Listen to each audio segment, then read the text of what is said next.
Eu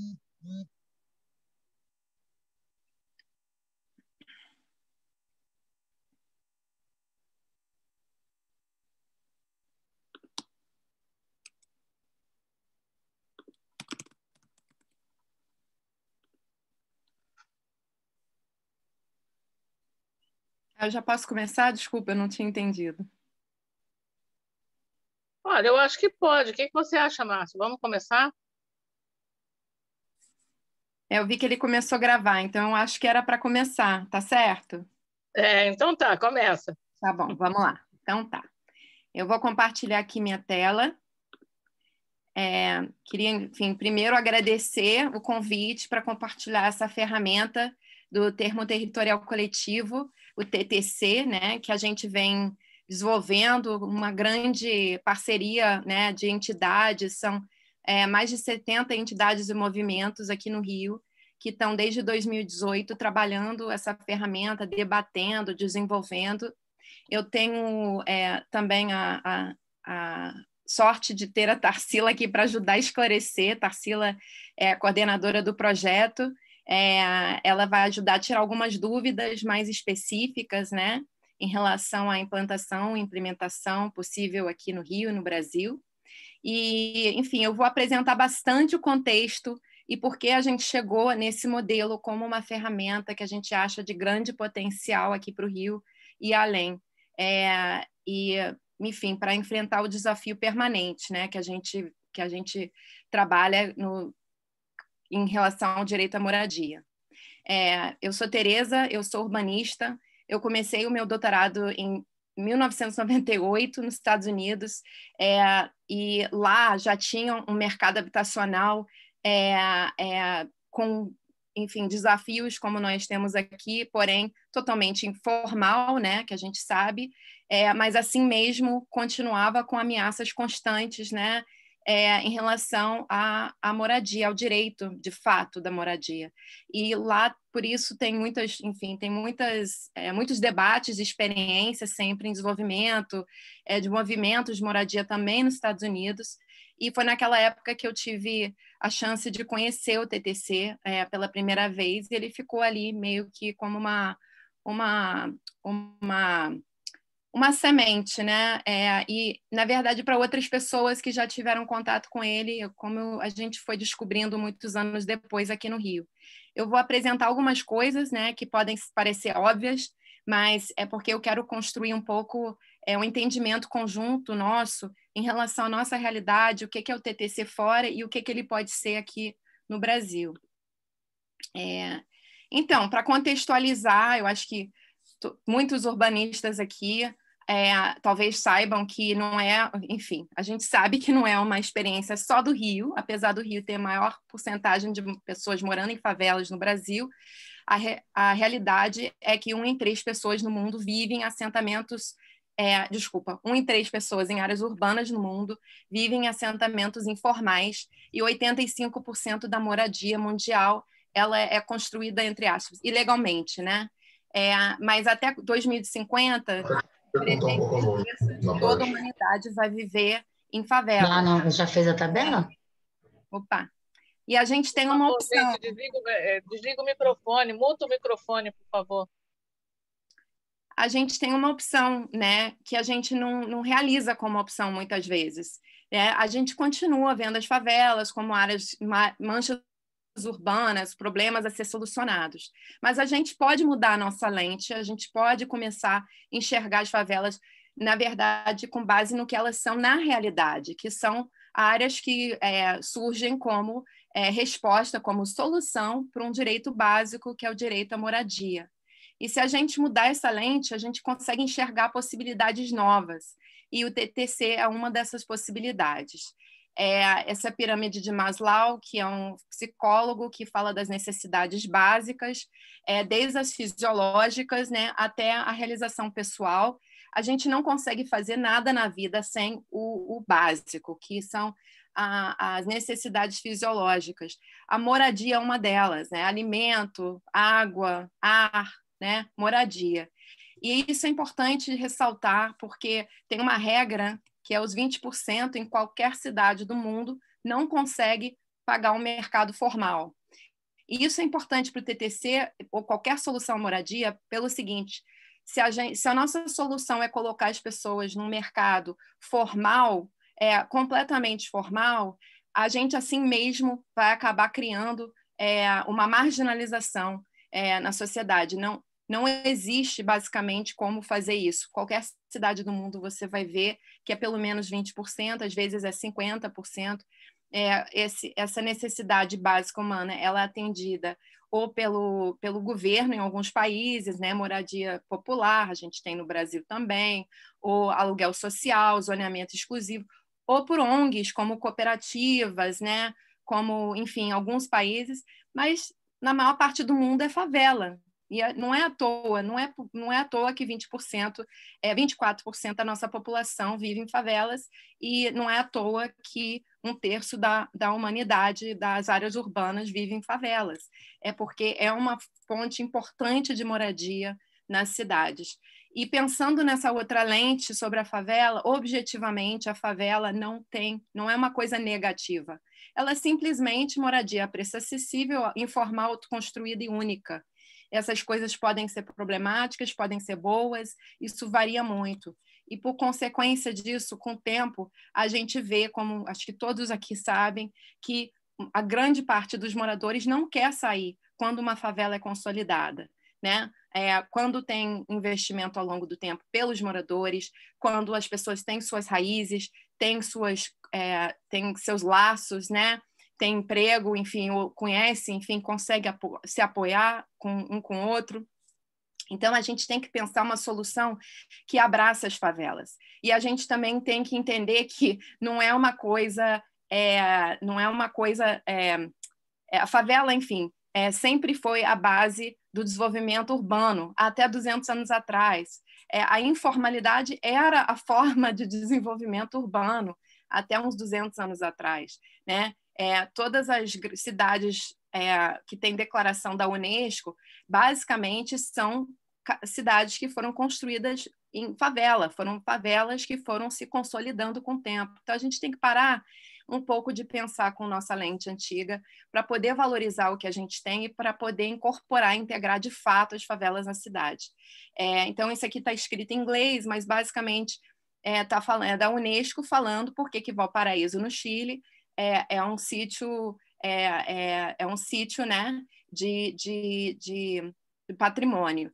E é por causa do tecido vernacular, né, que é adaptado aos morros, né, o desenho urbano improvisado, enfim, porque eram favelas, né?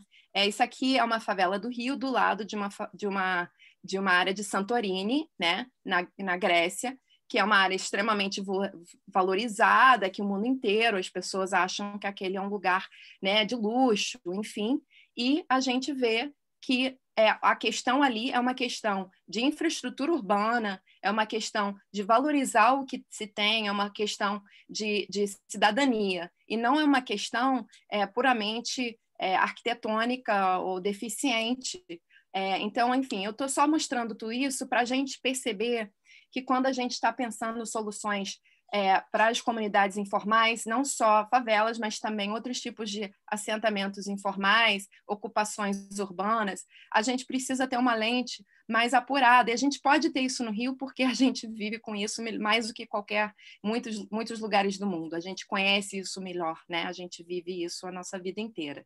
Então, eu queria, antes de concluir essa parte, só falar assim, é importante entender que o informal não é a falta do formal. Trazer a formalização para a favela não vai solucionar, entre aspas, o problema, entre aspas. Por quê? Porque são lógicas diferentes, são modos de vida diferentes.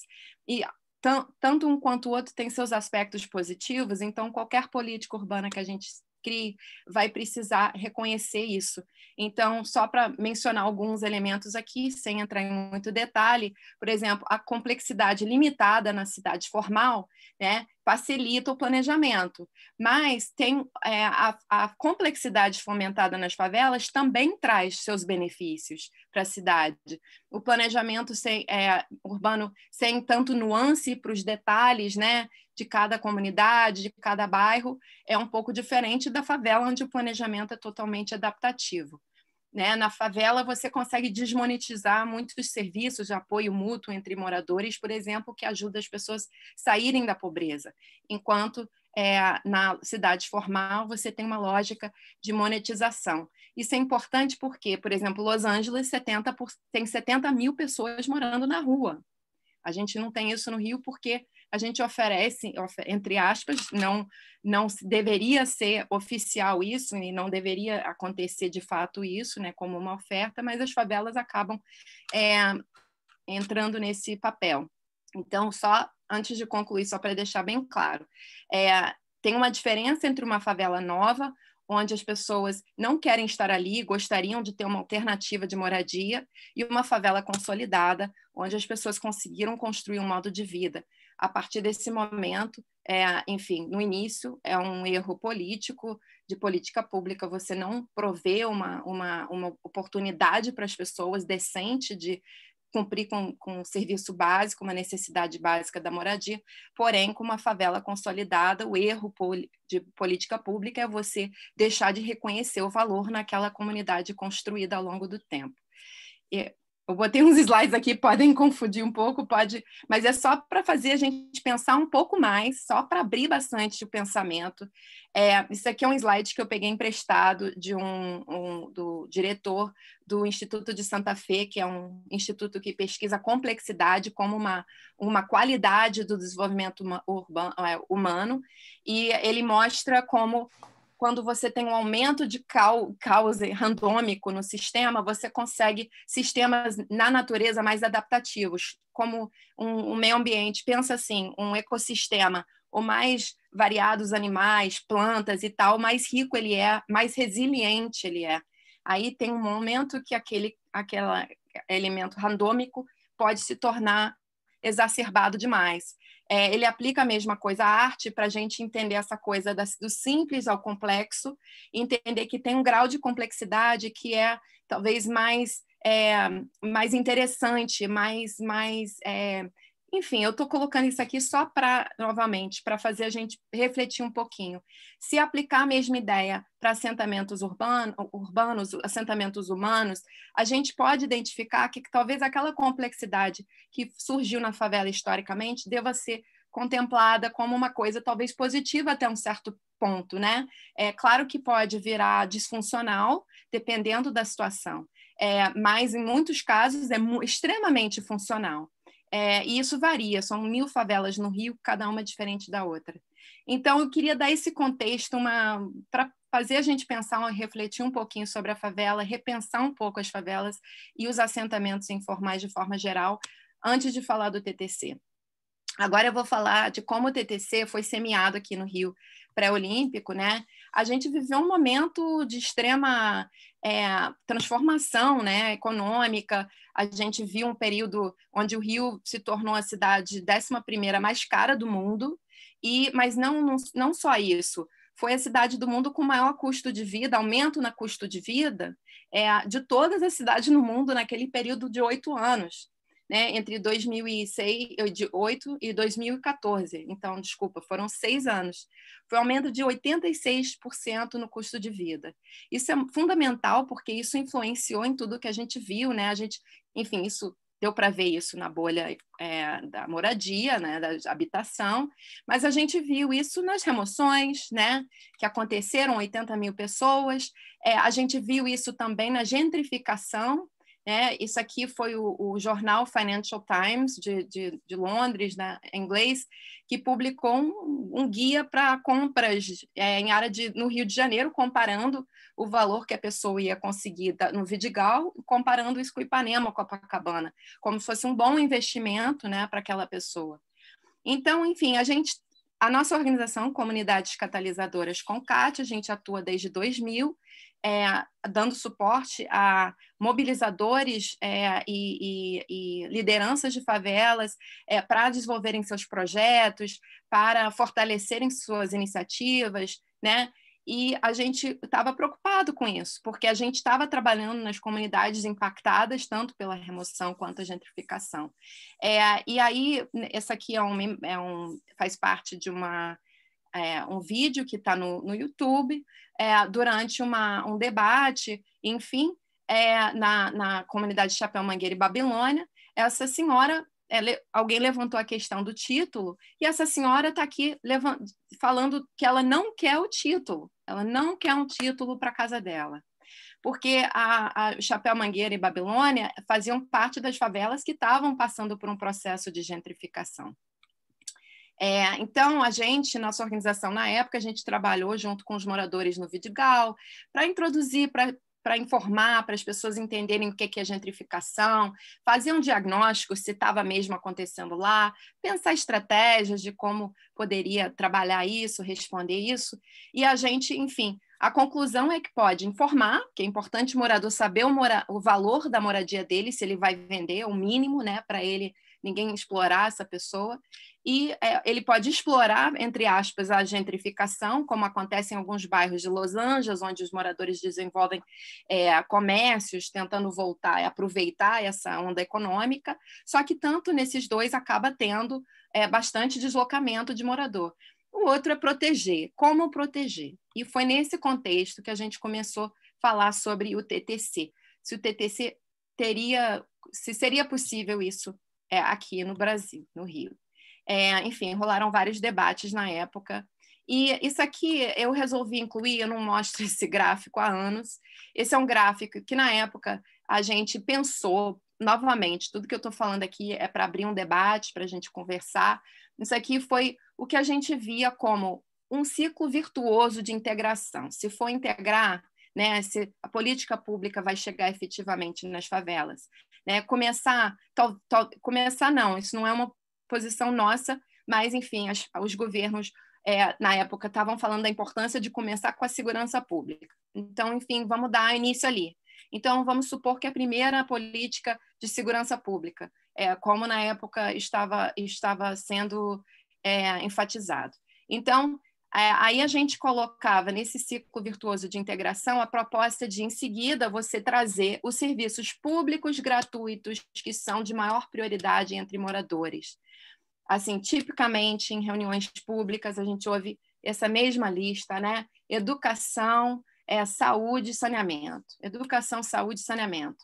Então, assim, seria um investimento nessas áreas primeiro, até para construir confiança no poder público. E aí, enfim, em relação à moradia, não é reassentamento, a não ser que a pessoa sinta que ela precise. É apoiar para a pessoa poder melhorar a condição de moradia dela. Né? E aí entraria numa segunda fase, que seriam os serviços que tipicamente são privados, são pagos, né? Água, luz, etc., você ir formalizando esse processo. Por que é importante fazer nessa ordem? Porque você tem que dar tempo das pessoas poderem usufruir, né? Desenvolver para poder aproveitar esse sistema e ficar, porque o objetivo sempre deve ser a permanência de quem quer continuar ali, e o desenvolvimento e melhora de vida de quem está ali. O desenvolvimento não é de território, o desenvolvimento é de pessoas. Então, só que na época a gente viu uma outra coisa acontecendo, infelizmente, né? Começava com a segurança, quando chegava o PP, o aluguel já aumentava, e aí vinha os serviços que geralmente eram privados primeiro, né? A formalização da água, eletricidade. Porque para habitação tem que ser dentro da política habitacional, ou seja, qualquer um pode fazer, briga política vai ter, o Eduardo vai dar recurso para quem ele quiser, não adianta. Então, assim, é isso, gente, assim. Mas ele pode dar dinheiro para outras coisas, ele podia dar dinheiro. Alguém está na coordenação? Pode. Ele não vai dar. Cláudia. O que é isso que está acontecendo, gente? Eu acho que a Cláudia está falando. Quem? Ele deu para outro. Gente, muta o microfone, por favor. Obrigada. Então, a gente estava vendo um outro processo que, na verdade, querendo ou não, era um processo que era uma receita para gentrificação, porque as pessoas não estavam conseguindo arcar com os custos. Então, enfim, teve uma remoção e teve também todo um processo de esvaziamento, as pessoas saindo, né? Eu acho que todo mundo aqui até conhece gente que, por exemplo, não conseguia mais morar em Ipanema, foi para Copacabana. Copacabana foi... Então, assim, a gente viveu um processo geral de custo de vida aumentado que afetou todo mundo, principalmente moradores de favelas que estavam passando por gentrificação. Então, naquele contexto, a gente começou a debater algumas pessoas que tinham conhecimento desse modelo do TTC, se ele faria sentido no nosso contexto, porque ele é totalmente, enfim, totalmente não, mas ele é diferente no contexto original dele. Eu vou falar um pouco sobre isso agora. Então, o TTC nasceu no movimento negro norte-americano há mais de 50 anos, no New Communities, que foi um TTC na Geórgia, na área rural. Quando ele foi criado, ele foi a maior propriedade negra nos Estados Unidos, no país inteiro. E ele tinha algumas características que, na verdade, ele puxou de 100 anos de experiências de outros lugares, de outras partes do mundo, da Índia, de Israel, que eles foram montando uma proposta. E aí essa proposta, ela basicamente, a gente vai falar muito mais detalhes sobre isso, mas aqui são vários TTCs no mundo, que em inglês é Community Land Trust, né? Como ele funciona? Ele tem a terra é comum, a comunidade, e os moradores, eles são donos ou inquilinos das propriedades, né? E das casas. Eles podem desenvolver ações e atividades no território, que a terra é toda dessa entidade do TTC. Eles existem em vários países no mundo. Aqui é Quênia, aqui são alguns nos Estados Unidos. São comuns, assim, muitas vezes os Estados Unidos são ligados a alguma comunidade étnica, e também esse aqui embaixo à direita, que é do Porto Rico, que é um exemplo que a gente vai falar um pouco mais, que ele é um modelo para a gente pensar para o Brasil. A gente tem visto um aumento dramático nesse período. Na verdade, essa linha está crescendo bem mais rápido agora ainda nos Estados Unidos, porque está virando política pública, mas hoje tem TTCs em vários países, né? E nos Estados Unidos, isso é uma pesquisa do Lincoln Institute, mostra que o TTC lá é a forma mais robusta de política habitacional social em ambos extremos do mercado, né? Tanto durante recessões econômicas nos Estados Unidos, quando há um aumento nas execuções de hipotecas que levaria a remoções, e no auge do mercado especulativo, quando o risco é maior da gentrificação. Então, eles são os mais estáveis para as pessoas poderem ficar naquele território e permanecer e melhorarem de vida. Eu estou incluindo aqui essa apresentação, tem um link público, vocês podem depois dar uma olhada nesses vídeos. A gente recebeu visitas do John Davis e do Tony Hernandes aqui no GT do Rio, que falaram sobre a história dos TTCs e um tour do TTC de Dudley Street, que é um TTC muito interessante. Ele é único no mundo, onde o próprio TTC, a prefeitura de Boston, deu para o TTC o direito de domínio eminente, né? O direito ai, meu Deus, estou esquecendo a palavra. Acho que Tarsila, alguém pode falar. Desapropriação. Desapropriação, obrigada. De desapropriação dentro de uma área da cidade que estava totalmente abandonada. Então, eles têm desenvolvido moradia lá durante 20 anos. Vou tentar passar o slide aqui, ele não está me deixando. Vamos lá. Então, tem um diretório de TTC dos Estados Unidos, para quem quiser dar uma olhada. Enfim, já é uma solução que está muito crescente no mundo, na Europa, tem eventos, enfim, falando sobre como criar. Na Inglaterra, ele é muito difundido hoje em dia. Foi publicada essa série de matérias aqui no Rio, enfim, em português, falando de algumas dessas experiências para quem quiser conhecer mais. Então, antes de falar sobre o caso do Porto Rico, que é o nosso modelo de TTC em favela, eu queria mencionar assim, que eu acho que uma coisa interessante do TTC é que ele possibilita formalmente um desenvolvimento comunitário com base em ativos, que é quando a gente desenvolve uma comunidade pensando no que ela tem de valor. Pode ser uma comunidade de baixa renda, com vários desafios, mas a gente trabalha a partir dessas qualidades, identificando oportunidades de ação, investindo na comunidade, enfim, numa troca que reconhece o conhecimento local, né?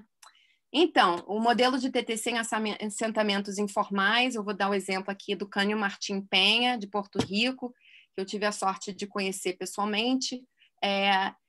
A gente, alguns anos atrás, fizemos uma entrevista com eles, que levou essa matéria para conhecer de perto esse modelo. Eu vou mostrar, vocês estão conseguindo ver esse mapa aqui.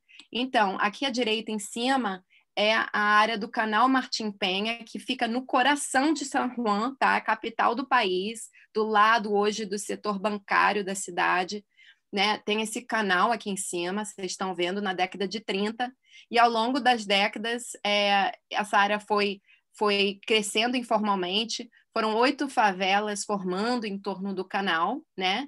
E, enfim, eles já viveram períodos de titulação de algumas casas, já viveram períodos de remoção de algumas casas no canal, mas aí em torno de 2000 a prefeitura chegou lá e falou, olha, a gente está querendo dragar esse canal, melhorar a qualidade de vida aqui, titular os moradores. Agora, os moradores já tinham passado por processos de remoção e de gentrificação através da compra dos títulos individuais das casas que tinham sido intituladas individualmente, e eles tiveram receio desse processo, eles não queriam engajar direto com a proposta inicial da prefeitura. Então, a prefeitura abriu um diálogo que foi incrível, que durou 2 anos, foram centenas de reuniões junto dos moradores para debater o que seria feito lá e como é que seria esse trabalho especificamente na área da titulação. Aí, o que aconteceu? Os moradores, enfim, foram estudando exemplos de outros países, foram estudando cooperativas, foram estudando o próprio TTC, que em inglês é Community Land Trust, e eles chegaram na conclusão que seria interessante aplicar esse modelo lá, só que não tinha uma lei apropriada. E eu deveria ter falado um pouco antes, dado um pouco mais esclarecimentos sobre como o TTC funciona nos Estados Unidos. Eu acho que eu consigo voltar rapidamente aqui para a imagem, né? Então, os TTCs variam muito em termos de tipo de moradia, às vezes é prédio, em Nova York tem prédios, em Manhattan, que são TTC, às vezes são casas, mas basicamente aqui vocês estão vendo uma horta, né? Às vezes tem comércio, mas basicamente o que acontece? Lá, no contexto dos Estados Unidos, uma organização sem fins lucrativos é criada, ela compra ou ela recebe, através de doação, um terreno ou as casas em si, e ela é dona desse terreno, e aí ela vende ou ela aluga a moradia. Ela constrói ou conserta, né, a moradia e ela vai alugando ou vendendo. Só que pela terra ainda ser dessa entidade sem fins lucrativos, a terra é removida no mercado, as casas podem ser vendidas ou alugadas de forma mais acessível, e os moradores que moram ali são os que tomam as decisões daquela organização sem fins lucrativos. Então, efetivamente, eles controlam o desenvolvimento local ali daquela área, né? Eles coletivamente são os donos, mas eles também são donos das suas casas individualmente. Então, eles têm esse controle dos dois lados. E o controle do território por todos faz com que eles podem desenvolver, por exemplo, como vocês estão vendo aqui, essa horta, né? Então, voltando para cá, né? Então, Porto Rico foi esse exemplo que a gente ficou sabendo, onde favelas resolveram implementar um TTC. É como se fosse um retrofit do TTC, porque a comunidade já existe, ela já atua de forma coletiva, ela tem as casas são dos moradores, efetivamente, mas o terreno que antes era público, ele vira dessa organização, né, comunitária, que aí faz a gestão e os melhoramentos. Vale a pena falar um pouco sobre o fato de, durante o furacão Maria, que devastou Porto Rico e o Caribe.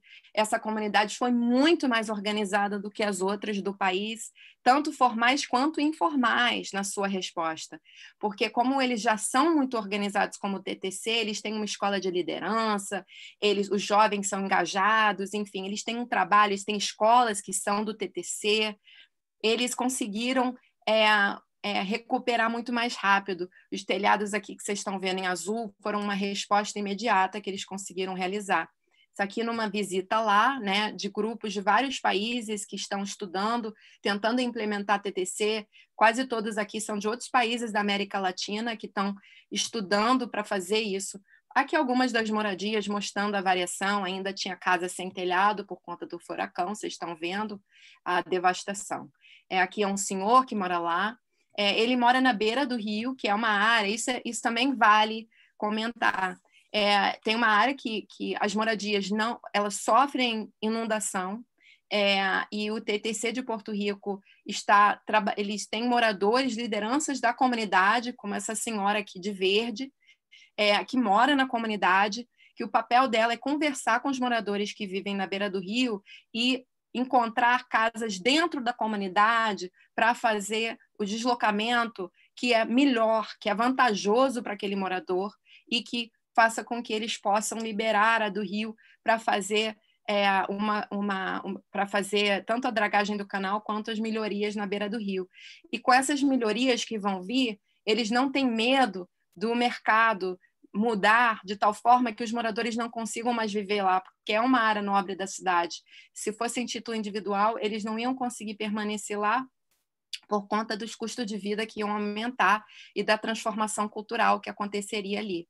Então, eles têm essa consciência e, por isso, eles criaram esse modelo, que nem eu falei, está sendo agora estudado e aplicado em outras partes do mundo, da América Latina. Então, vamos lá, para nossa realidade agora, Rio de Janeiro. A gente teve a chance, em 2018, de trazer 5 representantes do Cânio Martim Penha, do Porto Rico, para o Rio. Eles vieram, realizamos 5 dias de oficinas com movimentos de moradia, com pesquisadores, moradores, lideranças comunitárias. A gente fez visita a várias comunidades e também fizemos uma oficina para órgãos públicos, para assessores parlamentares, enfim, a gente fez várias oficinas para poder trazer esse debate para o Rio, e essas oficinas elas levaram a um processo que a gente agora vem implementando há 2 anos e meio. Isso aqui é um ponto fundamental de qualquer oficina do TTC em comunidade. Primeira coisa que a gente faz antes de apresentar o TTC é fazer um diagnóstico, né? A gente pede para as pessoas listarem as características positivas da sua comunidade. Como vocês estão vendo aqui, tem uma pessoa que colocou não violência na comunidade dela, tem alguém que colocou a dignidade, diversidade, comércio local forte, mobilidade boa. Então, várias favelas diferentes nessa oficina, mas a gente tipicamente realiza isso numa comunidade específica, onde os moradores chegam a um consenso sobre quais são as características positivas, e a gente fala das ameaças, né, que existem. E como vocês estão vendo, a gentrificação, na época ainda, era uma ameaça que as pessoas percebiam, além do tráfico, da reintegração de posse, né, esses medos que as pessoas vivem de fato. E a partir daí a gente faz um diagnóstico, apresenta o TTC para ver. O TTC ele ajuda a preservar as características positivas do território e atender às ameaças, senão ele não interessa para aquela comunidade, né? Ele tem que atender tanto a preservação do que é bom, quanto encarar o que tem que mudar. Então, resumindo, antes de passar aqui a palavra para a Tarsila, o que é um termo territorial coletivo, ele é uma designação do que seria esse modelo Community Land Trust, só que adequado às especificidades brasileiras, né? Especialmente sobre o aspecto jurídico, que a Tarsila pode falar muito melhor do que eu. Nomenclatura evoca a ideia de um acordo entre partes livres para a gestão coletiva da propriedade comum, enquanto modelo, enfim, adequado às nossas especificidades, ele pretende garantir a segurança da posse das populações vulnerabilizadas em caráter duradouro, né? Isso é muito importante. Ele não é uma solução tapa-buraco, não. O TTC é uma solução profunda. a partir de um modelo de divisão da propriedade de terreno e construções e com a gestão coletiva da propriedade comum. Tem 5 características. Agora, isso aqui é legal porque todo o TTC tem isso. Isso pode ser o da Bélgica, da Inglaterra, pode ser rural, urbano, né? Quênia, Porto Rico, Brasil, todos vão ter ou tem que ter ou já tem isso. Primeiro, adesão espontânea. Ninguém pode ser obrigado a participar de um TTC. Ele tem que ser uma opção. A pessoa tem que optar por ele, né? Participar. Isso é importante porque o TTC ele é uma organização comunitária. Ele depende do engajamento dos moradores, né? Enfim. Segundo, a terra de propriedade coletiva. Então, aquilo que a gente falou, o básico dele é que a terra é coletiva através de uma entidade sem fins lucrativos, cuja gestão é dos moradores, né? Que seria o 4º elemento aqui. Mas antes, o 3º elemento, construções de propriedade individual. Então, no caso, principalmente de favelas, o morador ele ganha o título da sua propriedade. Ele ganha o título através de um direito à superfície. Ele é tudo formalizado corretamente. Enfim, ele tem todo o direito, qualquer cidadão com qualquer título. A questão é que a terra que fica embaixo daquela moradia, ela é comum. E nesse aspecto comum, eles têm mais força para cuidar e melhorar aquela área e para garantir que especulação não cause deslocamentos, enfim, deslocamentos de quem não, enfim, forçados, vamos dizer. É gestão coletiva da propriedade comum. Então, o TTC tem um conselho que é eleito pelos moradores do TTC. Às vezes, em alguns países, muitas vezes, esse conselho tem não só moradores, mas tem, por exemplo, aliados técnicos. Enfim, pode ter outros grupos nesses conselhos, mas quem vota são os moradores. E, finalmente, a acessibilidade econômica permanente daquela área. E esse é o motivo pelo qual ele existe. Ele existe para isso. Ele existe para garantir essa segurança para as pessoas, que aquilo ali vai ser economicamente acessível para sempre, né? E é isso que, enfim, voltando àquele slide que eu mostrei mais cedo, falando da questão dos 20%, que qualquer cidade do mundo, isso é parâmetro até usado pelo Banco Mundial, qualquer cidade do mundo, 20% não consegue arcar com o custo de mercado habitacional, porque moradia, terra, é muito caro, né? Então, assim, temos que pensar uma solução. Se der o título individual, você está passando aquela terra, aquela casa para o mercado formal. Você não está fazendo isso vai deslocar o problema para outro lugar. Então, o TTC ele oferece uma solução nesse sentido, né? E também vai poupar recursos em termos de moradia pública. O TTC também, então, em relação ao direito à moradia, a gestão coletiva da propriedade a partir da criação de uma entidade que será titular da área em nome dos moradores, né? Essa relação dele com o direito à moradia. A separação da propriedade do terreno e das construções permite uma costura dos anseios individuais e coletivos, que na favela é uma questão, porque tem um desenvolvimento coletivo ali, enfim, fundamental para o desenvolvimento próprio dos moradores e também para a cultura local, e enquanto também tem os interesses individuais dos moradores, das pessoas que vivem, que querem se fortalecer, que querem desenvolver, que querem eventualmente talvez vender, enfim, ou passar para os filhos. Então, o TTC ele dá uma oportunidade de juntar essas duas coisas, garantir as duas coisas simultaneamente. E, finalmente, em relação ao direito à moradia, o maior potencial da garantia de segurança da posse, né? Que as pessoas possam permanecer de fato. Então, resumindo, o TTC a casa é sua, a terra de todos, e essa combinação faz com que o direito à moradia é mais robusto e o desenvolvimento comunitário é pautado, definido e gerido por e para moradores. E tudo isso valoriza a história que as favelas já desenvolveram, já têm na cidade, né? Que já construíram, enfim, construíram e constroem a nossa cidade até hoje, e tem que ser servidos igualmente, tem que ser atendidos igualmente. Finalmente, nessa comunidade, né, antes de passar a palavra agora para Tarsila, nessa comunidade, o TTC atende à preocupação primordial dos moradores por titulação, que é a permanência no local.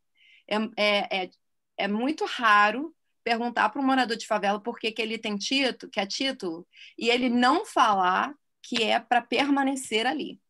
O objetivo da titulação, tipicamente, é a permanência. Então, a gente tem que ter um título que, de fato, garanta a permanência, né? Ou garanta a possibilidade de permanência, caso ele queira. Então, segundo, o TTC efetivamente preserva as qualidades comuns e individuais que a comunidade desenvolveu informalmente, porque agora a comunidade se torna formal, porém sobre num processo que faz com que os moradores possam cuidar e formalmente daquele espaço, né? Zelar por ele, conquistar investimentos, enfim. Ele mantém o que tem sido de fato mercado acessível, né? 24% da população mora em favela, mantém uma coisa que eu queria dizer para vocês, acessível para a população. E, finalmente, ele não só permite, mas encoraja as favelas a continuarem a se autogerir e controlar o seu desenvolvimento. Então, eles aproveitam essa história de liderança que existe e empoderando esse processo para que haja um cuidado, enfim, contínuo, e esse processo de autogestão que contribui para o desenvolvimento da nossa cidade, né, a nossa cultura e outros ativos que a gente vive coletivamente. O TTC, em 2020, teve 202 participantes dentro do grupo de trabalho de 76 instituições, 44 lideranças de 28 comunidades, 150 aliados técnicos de 60 órgãos públicos, universidades e ONGs, e aqui outros dados sobre o projeto. A gente espera dialogar muito nesse processo, e agora eu vou passar a palavra para a Tarsila. Muito obrigada.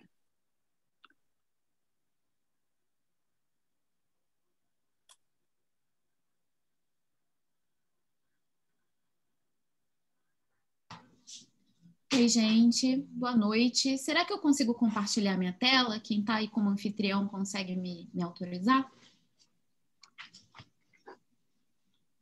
Bom, enquanto a gente está vendo essa questão do compartilhamento,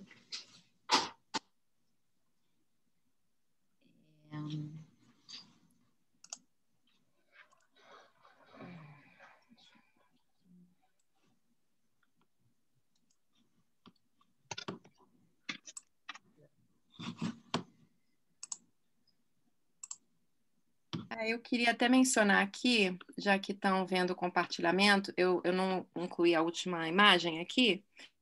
A gente está lançando essa semana o site do Termo Territorial Coletivo. Essa apresentação está disponível aqui, o e-mail do projeto, ttc@concat.org. Encorajamos todos a entrarem em contato com a gente. Esse é um processo colaborativo, ainda não existe no Brasil. A gente está, enfim, debatendo isso há 2 anos e meio. Queremos ouvir de vocês, e o site ele oferece muitas ferramentas, conhecimento, né, um aprofundamento sobre tudo que a gente está apresentando aqui hoje. É termoterritorialcoletivo.org.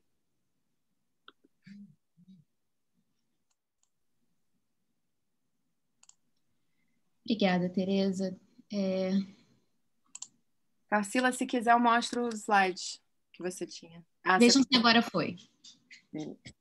Foi? Foi. Só apresentar. Isso.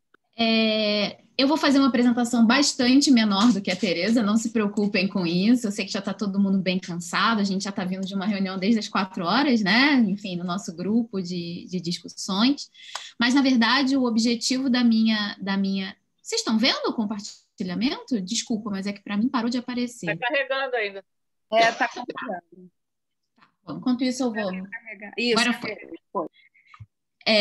Bom, então, na verdade, a minha apresentação vai ter um foco muito mais pragmático, né? A Tereza falou bastante sobre o contexto, sobre a importância do modelo do TTC, sobre como ele é uma ferramenta bem sucedida em vários países, e não é só Europa e Estados Unidos. A gente tem o caso de Porto Rico, a gente tem TTC na Bolívia, a gente tem TTC em assentamentos informais do Quênia, na África. Então, ele é um modelo bastante versátil, né? E a minha apresentação vai focar em como ele se estrutura, como funciona, na verdade, né? Já que a gente está aqui num grupo para discutir plano diretor e a gente, é claro, está aqui pleiteando que esse instrumento seja contemplado pelo plano diretor, que ele esteja à disposição dos atores que constroem a nossa cidade, né? Como um instrumento de acesso à moradia e de acesso à terra, a gente precisa entender como ele se operacionaliza na prática, né? Então, minha apresentação vai ser bastante breve, com o objetivo de mostrar para vocês um pouco essa operacionalização e aí a gente abrir para as questões que a gente está ansioso para dialogar com vocês também. Bom, então eu vou tratar da estrutura do termo territorial coletivo, né? Como é que ele se estrutura em termos jurídicos, em termos técnicos, como é que se põe de pé aqui no Brasil, aqui no Rio de Janeiro, essa ideia que a Tereza trouxe a partir da apresentação dela. Bom, o termo territorial coletivo ele tem uma estrutura que é composta, né, de uma pessoa jurídica, que ela é criada a partir da mobilização dos moradores e gerida por ele.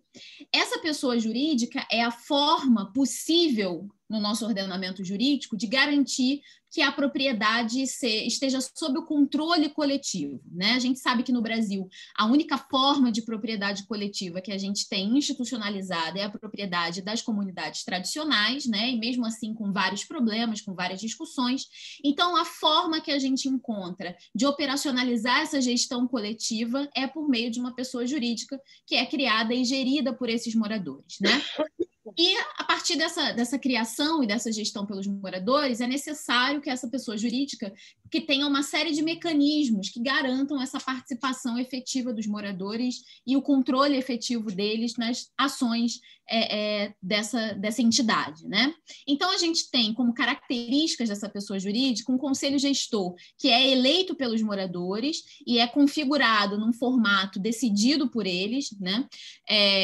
E há uma indicação internacional de que esse conselho gestor, embora seja votado pelos moradores, gerido por eles, que inclua membros externos, né? Representantes de instituições historicamente parceiras das comunidades, em alguns lugares inclui, inclusive, membros do poder público, isso tudo para garantir que não haja nenhuma possibilidade de cooptação desse conselho gestor, né? Porque essa é uma preocupação muito grande também. Bom, a gente forma uma pessoa jurídica que vai ser dona da terra. Aí imagina se a milícia chega lá e constrange os moradores a vender aquele território todo, pronto, vai ser uma expulsão generalizada.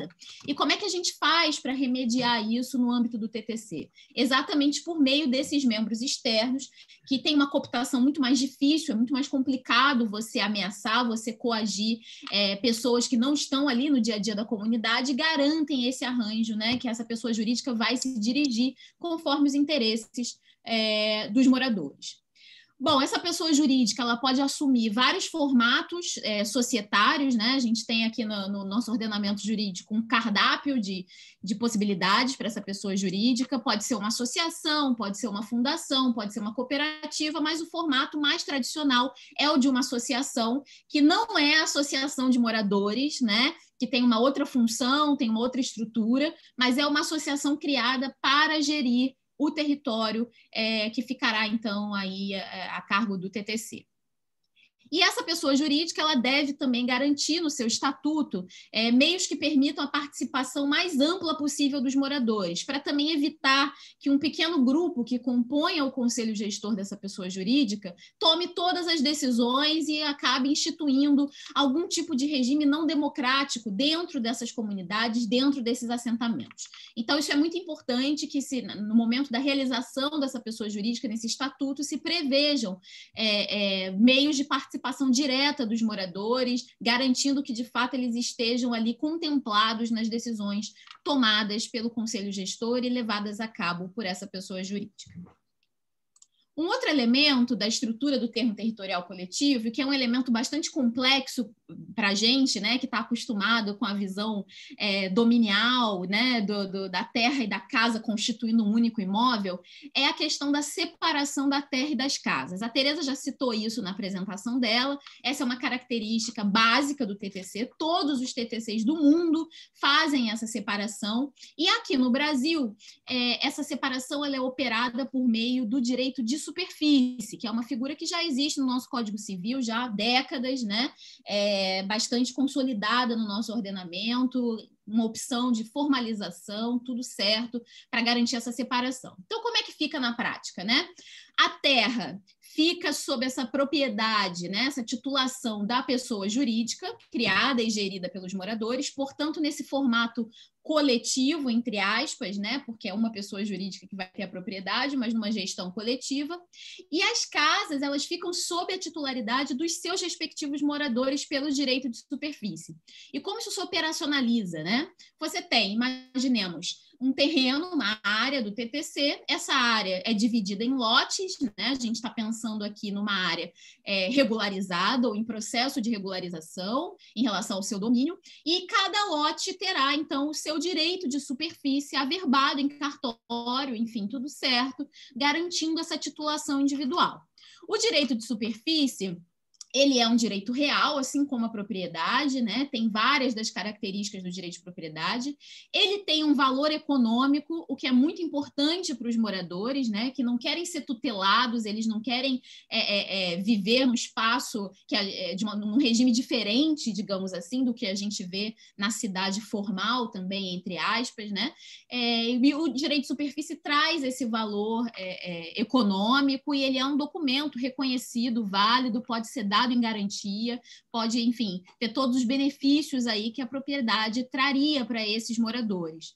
Mas ele agrega essa dimensão do coletivo, esse potencial que vem da coletividade na gestão do território, da terra, né? Bom, esse mecanismo, então, ele garante um preço acessível para as moradias. Por quê? Porque você tira a terra do mercado, essa pessoa jurídica que é formada e que é proprietária da terra, ela não pode vender, né? Essa é uma restrição que é feita no seu estatuto, não é possível a venda, né? Então, você tira o preço da localização, né? Do preço de negociação daquele imóvel, porque a gente sabe que esse é um valor muito relevante no preço dos imóveis que a gente tem na nossa cidade. Basta a gente pensar que uma casa exatamente igual, situada no Leblon, custa muito mais do que uma casa nos mesmos parâmetros exatos, situada em Madureira. Então, o que o TTC faz é tirar essa diferença advinda da localização do preço das moradias. E assim ele garante uma acessibilidade perpétua, né? E garante a permanência dos moradores, né? Ao mesmo tempo em que não assume essa lógica da tutela, ela garante uma liberdade para que os moradores possam alugar a sua casa, eventualmente vender, deixar de herança, enfim. Ele promove essa costura entre a força do coletivo e as liberdades individuais. E essa é uma grande potência do TTC na luta aí pela garantia da permanência e do direito à moradia das populações urbanas vulneráveis. Bom, por fim, nós temos um outro elemento do termo territorial coletivo, que é a sua implementação, né? Nós, então, formamos uma pessoa jurídica inicialmente, depois nós separamos a casa da terra e, por fim, a gente precisa implementar um regime de gestão coletiva dessa terra, promovendo esse arranjo entre o coletivo e o individual. E como é que é feita essa implementação, então? Bom, a gente tem um regramento a ser definido pelos moradores. Esse regramento deve tratar de questões como aluguel, eventual direito de preferência do TTC em casos de vendas de imóveis, eventual limitação do valor da transação das construções, eventual limitação de público, uma determinada comunidade pode entender que o público-alvo daquele espaço deve ser, por exemplo, apenas famílias de renda até 2 salários mínimos. Então, isso tudo é pactuado pela comunidade conjuntamente e é formalizado por meio desse regramento que será observado pela pessoa jurídica que vai ter a terra, né, e que vai organizar essa gestão coletiva do território. A implementação do TTC também deve contar com a realização e implementação de um planejamento territorial que seja comunitário, né? Ou seja, o apoio, a formalização, a institucionalização dessa comunidade em torno dessa pessoa jurídica, associado com o trabalho dos aliados técnicos, permite que se inverta a lógica, né, vertical, né, que normalmente é utilizada para as políticas públicas, na qual a administração cria as políticas e impõe ao território, né? E já chega com a proposta pronta para ser colocada em prática nos territórios. Então, o TTC permite inverter essa lógica, permite que, a partir da institucionalização e da mobilização comunitária, associada com o trabalho dos aliados técnicos, se tenha um planejamento territorial de fato, partindo da comunidade, privilegiando as suas necessidades e os seus interesses para aquele território. Bom, nesse processo de implementação do TTC, a gente também tem uma importância da mobilização comunitária constante em torno das questões territoriais. Esse é um ponto fundamental do TTC. Não adianta simplesmente prever o TTC como um instrumento e sair aplicando ele pela cidade. Ele precisa de um processo de mobilização coletiva, mas apesar dele não poder ser imediatamente aplicado à torta e à direito em áreas que nós, técnicos, achemos que tem potencial, ele certamente precisa estar no cardápio, precisa estar à disposição dessas comunidades que querem fazer esse processo coletivo de reflexão sobre o território e de mobilização em torno dele, né? Então, esse é um aspecto bastante relevante sobre a implementação do TTC. E, além disso, esse formato de uma pessoa jurídica que, na verdade, é gerida e criada pelos moradores, se tornando um grande proprietário imobiliário, né, um grande proprietário de terras na cidade, acaba aumentando o poder de barganha também desses moradores em relação às concessionárias de serviços públicos, ao próprio poder público, para que ele possa demandar melhorias para aquele território, né? Acho que é de conhecimento aqui de todo mundo os problemas que as favelas e outros assentamentos informais na nossa cidade têm com a prestação de alguns serviços, em parte por conta da precariedade das instalações, enfim, das adaptações que são feitas pelos moradores, e em parte porque também são ignorados pelas concessionárias de serviço público quando fazem demandas individuais. Então, o TTC permite aumentar essa força na medida em que uma reclamação feita pelo TTC para a Light, por exemplo, não é uma reclamação de um morador de uma favela tal, é uma reclamação de um proprietário imobiliário significativo na cidade, mas que vai usar esse poder, vai usar essa propriedade imobiliária para melhorar a vida dos moradores e não para especular, né, para ganhar dinheiro, como é o que a gente tem visto aí no nosso processo de reprodução da cidade. Bom, aqui só para ilustrar para vocês, né, tendo passado panoramicamente pela estruturação do TTC, como funciona esse processo de separação da terra e das casas, né? Na compra tradicional, que está aqui à esquerda, você tem uma pessoa que adquire o título da casa e da terra junto, né? É o que a gente chama de imóvel. Quando você compra um imóvel, você compra aquilo tudo, né? No termo territorial coletivo, a pessoa ela adquire um título de direito de superfície em relação à sua casa, ao seu quintal, às acessões e benfeitorias que são feitas sobre o terreno, né? Mas a terra, né, que significativamente tem traz como significado a questão do valor de localização, essa fica sob propriedade da pessoa jurídica do TTC e não poderá ser vendida e, portanto, é retirada do mercado e retirada do preço final dos imóveis. Bom, aqui por fim, essa é uma imagem muito bacana que foi feita por um dos Community Land Trusts americanos e ela mostra de forma bem didática o que o TTC representa para a gente, né? Que está à frente desse processo, junto com esse grupo de trabalho enorme que a Tereza já falou na apresentação dela. Para a gente, o TTC representa isso. Garantir que determinada porção do território da cidade, garantir que a terra seja de fato gerida pela coletividade e encaminhada, né? E seu poder, tanto econômico quanto político, seja encaminhado para a realização dos anseios desses moradores. É isso, gente. Eu não vou tomar mais o tempo de vocês. Acho que a gente pode passar para as questões, para a gente tentar responder um pouquinho das dúvidas.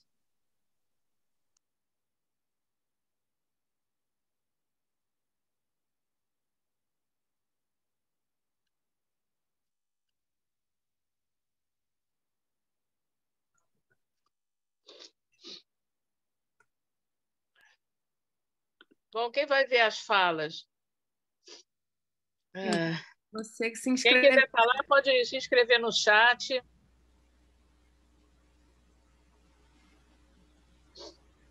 Eugênia, Tatiana, Valéria e Ronaldo são os que já estão aqui. Não sei se a Valéria queria fazer uma fala, não. Bom, o que eu queria, eu acho que eu sou a primeira, não é isso? Então, posso falar? Eu queria perguntar, essa coisa de Porto Rico, essa experiência de Porto Rico, envolve quantas pessoas, quer dizer, quantas propriedades, no caso, né? Sei lá, acho que a unidade são o número de propriedades, né? E, e também o direito de superfície, ele, em geral, é por tempo determinado, né? Tem esse fator tempo determinado, tipo, sei lá, 99 anos, tem alguma coisa dessa... Ou é entre eles e aí é para sempre, né? Que você falou, da permanência fica para sempre. Eu queria saber a complexidade, porque as nossas são, né, assentamentos, favelas com 30 mil pessoas, né? 30 mil, enfim, são grandes, né? São coisas grandes. Bom, é isso. Eu vou procurar o dado específico do Porto Rico.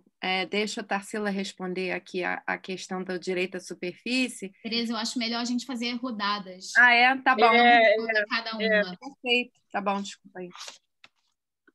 Acho que a Tatiana é a próxima. Antes eu queria parabenizar a Tarsila e a Tereza, porque eu acho que foi elucidativo no final, aquela figura que você mostrou no final. Até para gentrificação, essas coisas, eu acho que me parece que amarrou bem, assim. Por favor, acho que é a Tatiana. Gente, boa noite. Eu não vou ligar a câmera, porque eu realmente já estou esgotada aqui.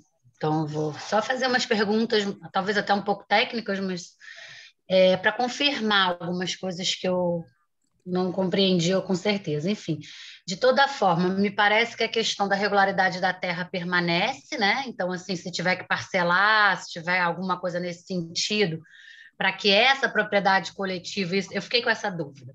A gente pensar, por exemplo, uma rocinha da vida que são 3 propriedades, né? A gente poderia fazer termos territoriais já dentro dessas 3 propriedades, ou teria que haver um parcelamento do solo para fazer o direito de superfície da casa?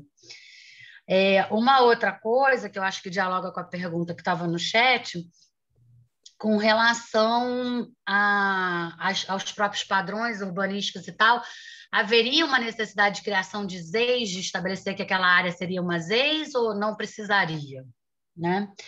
E, por fim, porque eu cheguei um pouco depois, então eu não ouvi a apresentação da Tereza. Aliás, queria parabenizar, porque é um instrumento muito interessante, muito importante, me parece que realmente a gente tem que trazer para o Brasil. E aí eu queria saber isso, se a gente tem alguma experiência já de alguma coisa nesse sentido no Brasil, ou vocês, pela fala da Tereza, eu entendi que estamos caminhando, né? Mas que ainda não tem esse modelo, porque pelo que eu entendi, embora seja uma concepção, a Tarsila trouxe o juridiquês, quer dizer, ela traduziu isso para um direito de superfície, a propriedade coletiva, quer dizer, os instrumentos em si, eles existem já. Então, queria saber um pouco isso. Obrigada.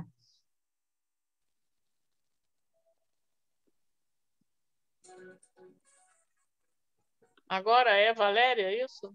É o Ronaldo Brilhante. Ronaldo. Olá, boa noite. Eu não vou ligar minha câmera porque minha rede é muito instável. Então, desculpe a minha não imagem. Eu queria agradecer muito a exposição da Tereza e da Tarsila. Realmente é um instrumento muito promissor, né?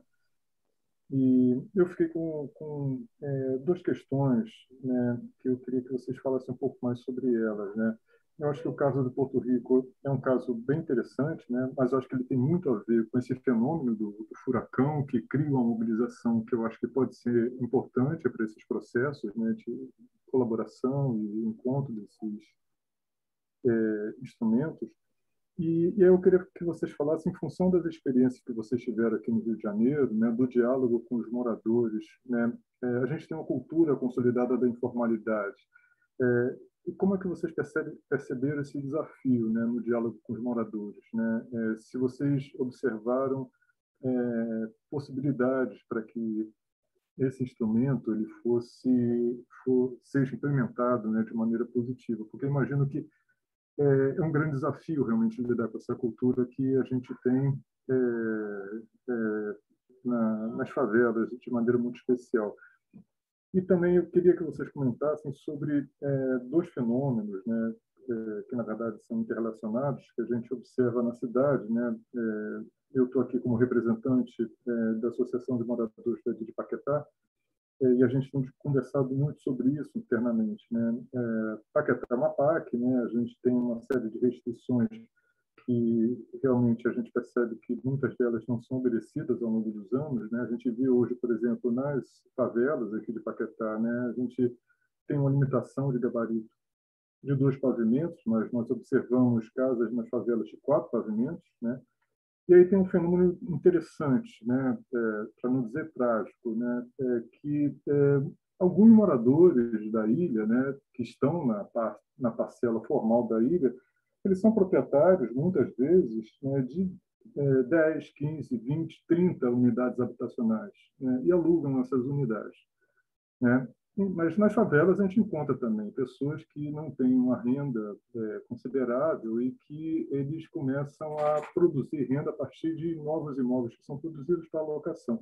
Eu queria saber como é que esse instrumento lidar com esse fenômeno, né? Como é que porque eu imagino, né, que essas situações, né, elas são muito difíceis, né, de serem atualizadas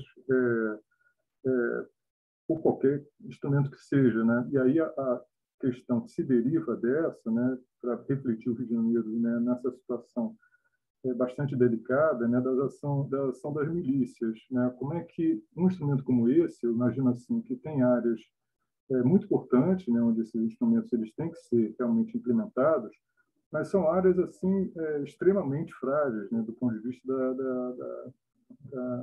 da segurança social, obviamente, dessas comunidades, né, onde as milícias elas encontraram meios de reprodução de capital a partir de reprodução de imóveis para locação. E eu imagino que muitos moradores, né, eles teriam interesse de participar desse processo, né, os moradores locatários, né, mas, ao mesmo tempo, eles teriam uma dificuldade muito grande, imagino, de internamente, né, constituir acordos para que esses processos eles fossem consolidados, né? E o meu grande receio, realmente, né, que, tendo em vista nosso momento histórico, a gente realmente tenha muita dificuldade, né, assim, se a gente não agir no tempo certo, né, de maneira bastante pontual, né, de fazer com que esses territórios das milícias eles não se expandam muito além daquilo que a gente tem que realmente garantir para que a cidade se desenvolva de uma maneira equilibrada, né? Bom, é basicamente isso.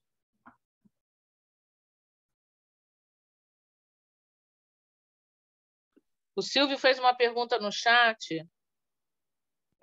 Tereza, obrigado pela apresentação. Entendi que o TTC é uma forma de proteção e organização coletiva, mas gostaria de saber se existem regras urbanas a serem atendidas. Se existirem, quem as faz? São as mesmas da cidade? Como se inserem no regramento geral? Beleza. E eu vi... Tinha mais uma... Tem mais uma pessoa. Não, é isso. A Valéria. Que a gente pode responder tudo junto, né? Já que só tem mais ela inscrita. Então tá bom. Bom, primeiro eu quero me apresentar aqui a vocês. Eu sou estou gerente de macroplanejamento na coordenação geral do processo da revisão do plano diretor. E já trabalhei muitos anos também, trabalho há muitos anos com legislação e também com os instrumentos urbanísticos, e em 2016, especificamente, eu trabalhei um ano inteiro fazendo uma pesquisa junto com a Secretaria de Habitação sobre os instrumentos, a regularização fundiária, quais eram os principais entraves, e todos os instrumentos também que já são utilizados, ou que a gente conhece aqui no Brasil, principalmente no Rio de Janeiro, eles são um processo assim, muito demorado na realidade, muito difíceis, e eu gostei muito dessa apresentação, eu realmente não conhecia, o Fajardo tem comentado muito, por conta da experiência dele também nos Estados Unidos, do TTC, e eu queria também, assim como o Silvio, que vem da área do licenciamento, né, o Silvio foi coordenador geral do licenciamento por, acho que décadas, né, por muito tempo, a gente tem essa questão de como é que a gente consegue, na nossa realidade, juntando também com o que o Ronaldo falou, para que escala? Quer dizer, como é que a gente vai introduzir isso no plano diretor? Eu acho que a gente tem uma intenção de trazer esse instrumento como um instrumento novo para o plano diretor. Eu acho que a Eugênia, que está liderando aí no grupo 3, também está imbuída disso.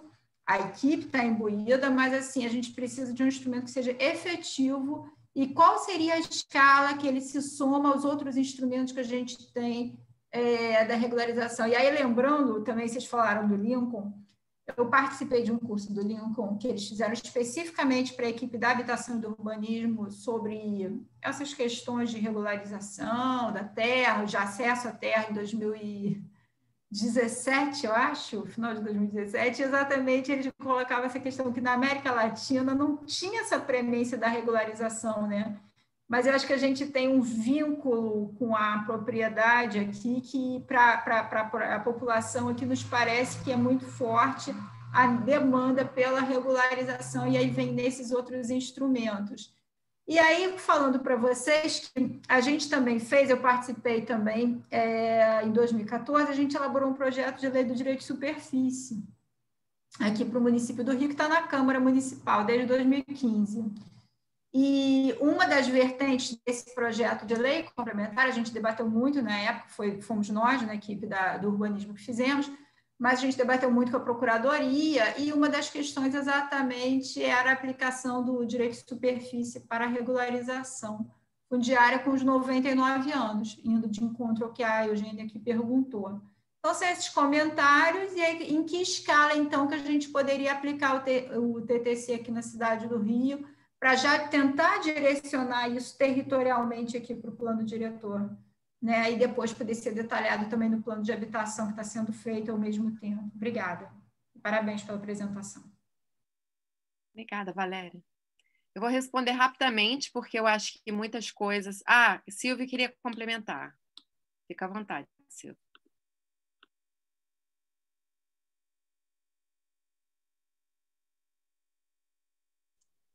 Mas acho que você pode... Desculpe, eu estou enrolado aqui. Desculpe, é que eu estava enrolado aqui com o equipamento. Só complementando o que a Valéria falou agora, e a minha dúvida é o seguinte, quer dizer, resolvida a questão da regularização da terra maior, o que diferencia isto de um condomínio normal? Por que chamar de direito de superfície se no condomínio normal a gente não usa essa expressão e você é dono da unidade, embora também seja sócio da terra maior? Né? Se eu moro num condomínio de casas ou de prédio, eu sou dono da minha unidade, não tenho direito de superfície. E também sou sócio da terra maior. Gostaria que vocês entrassem um pouquinho nesse detalhe para dizer o que diferencia e por que é necessário o direito da superfície. Obrigado. Obrigada, Silvio. Obrigada a todos. Eu vou responder rapidamente o que me cabe. A maior parte dessas perguntas eu acho que são melhor respondidas pela Tarsila. Sobre o caso de Porto Rico, né? O conjunto de 8 favelas do Cânio Martim Penha contempla 25 mil moradores. São dentro. Então, o TTC, como ele não é obrigatório, né? As pessoas optam por participar do TTC. Seria, enfim, então lá foram 2.000 famílias, por volta de 10 mil pessoas, que foram contempladas lá dentro do TTC, estão contempladas. Mas esse número aumenta, porque tem moradores que não optaram na época, mas que com a passagem de tempo percebem a vantagem de participar e acabam entrando.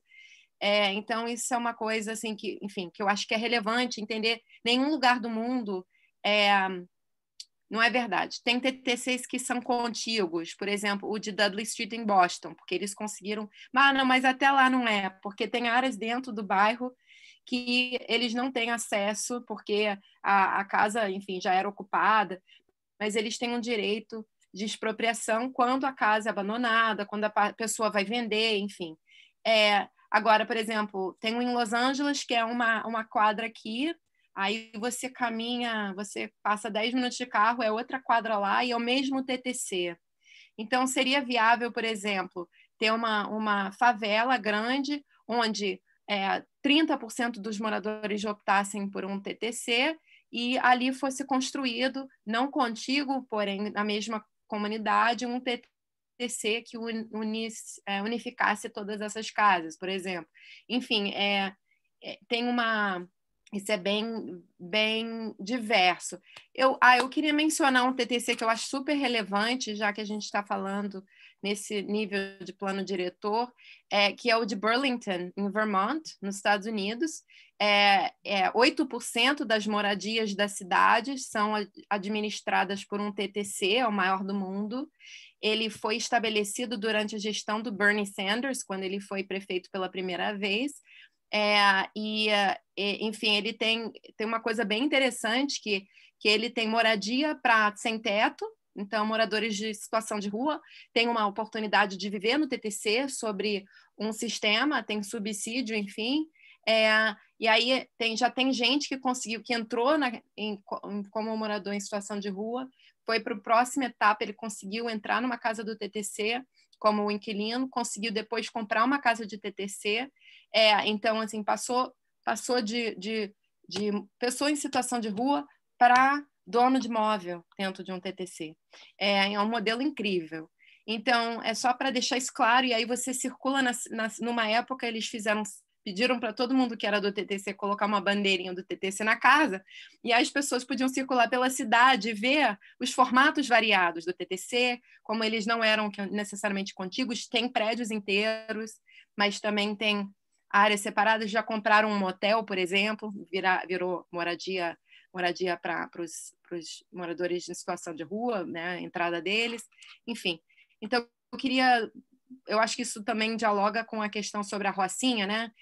A pergunta sobre a possibilidade de 3 propriedades, como é que seria? Mas o resto das perguntas, eu acho que quase todas seria mais interessante a Tarsila responder.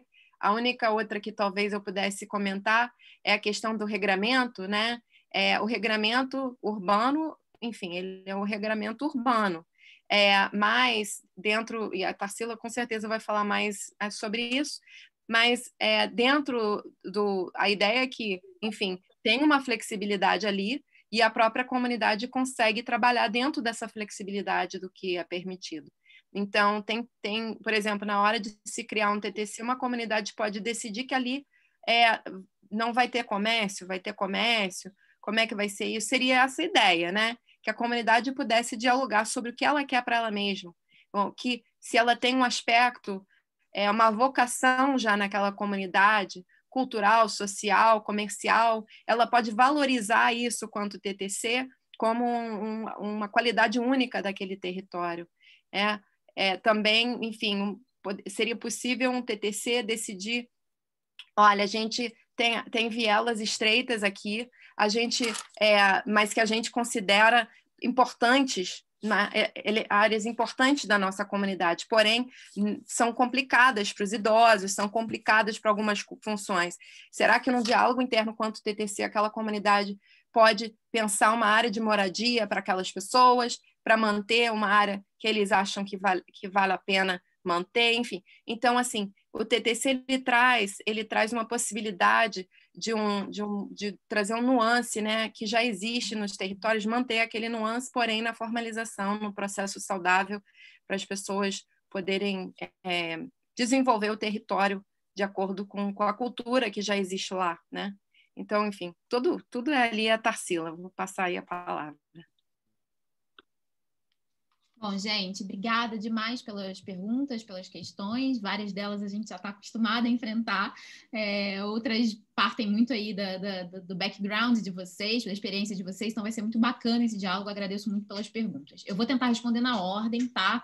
E aí, enfim, eu já incluí a pergunta da Carmen, que ela acabou de colocar no chat, que eu estou acompanhando aqui. E a gente vai, enfim, dialogando a partir também das minhas respostas.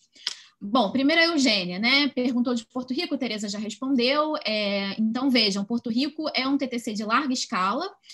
A gente, obviamente, não teve tempo de falar na apresentação e talvez, enfim, não fique tão claro agora, mas a gente está falando de uma área do Canho Martim Penha, que é uma área bem no centro da capital de Porto Rico, uma área que é próxima ao distrito financeiro da cidade, uma área muito valorizada. Pelo que eu me lembre, Tereza pode me dizer se eu estiver enganada, estima-se que na comunidade inteira do Canho Martim Penha se tenham 8.000 famílias, tá? Ou 6.000, agora eu não tenho certeza, mas acho que são 8, e 2.000, um pouco mais de 2.000 participam do TTC. Então, para vocês terem noção da escala, né? Uma favela bastante grande, tá? Numa área muito valorizada da cidade, que 1/4 dela participa desse processo do termo territorial coletivo.